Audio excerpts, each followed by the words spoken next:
Long, long ago, when the world was so full of magic that even the smallest stone could hold 1,000 secrets, there was a palace that was alive. Because it slept all the time, nobody knew its secret.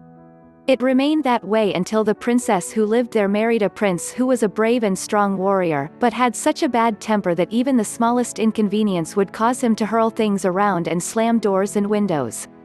After his last victory, he let the kind and sweet princess leave the palace to travel and negotiate the peace, leaving the prince to live alone for a long time. The prince's boredom caused his bad temper to grow worse, and, with the passing days, more and more marks and dents appeared on the walls and floors of the palace, which grew dirty and neglected. One day, when the prince went out, the palace, annoyed at how it was being treated, woke up and moved for the first time in many years.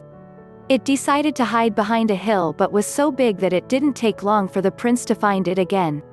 The palace tried to escape many times but the prince would always find it easily and then unleash his fury, causing more and more damage.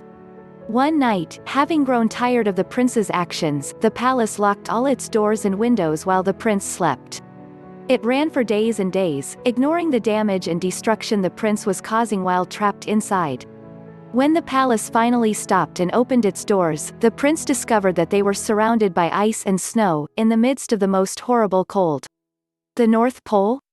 How do I get out of here? Wondered the prince as he explored his new surroundings. After searching all morning and finding nothing, the prince decided to go back to the palace to warm up. However, when he tried to open the door he found it locked. He banged on the door furiously but all he managed to do was destroy his near-frozen hands.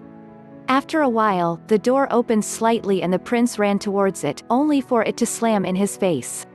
Stupid palace. It seems angry with me.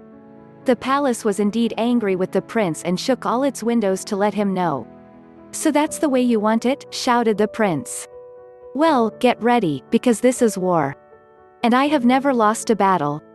In the days that followed, the prince and the palace had the strangest fight imaginable. While the prince tried to get in by breaking the windows, the palace did whatever it could to keep him out. In the middle of that crazy war, the cold began to freeze the prince's feet and crack the palace walls. When he was almost completely frozen solid, the prince, winner of 1,000 battles, realized that the only way to win this one would be to make peace. And so the prince began to repair the palace and to control his anger and fury so as not to damage it again. The palace soon realized that it liked the repairs much more than the stupid fighting and that only that brutish prince could do them. Soon enough, the palace opened its doors to allow the prince to shelter from the cold at night, and clean and repair by day. Much to his surprise, the prince discovered that he really enjoyed doing the repairs and in no time the palace looked magnificent once again. So much so, that one night it finally forgave the prince, closed its doors and ran all the way back to its country. They arrived just before the princess, who was delighted with the state of the palace, and the improved character of her husband, now barely interested in wars and fighting anymore. The lasting peace and the prince's repairs meant the palace could finally resume its silent sleep. The only thing anyone knows about this unique palace is that it was taken down stone by stone and distributed around the world. Some of the stones could well be part of your house today, so don't let your anger and temper cause it any damage.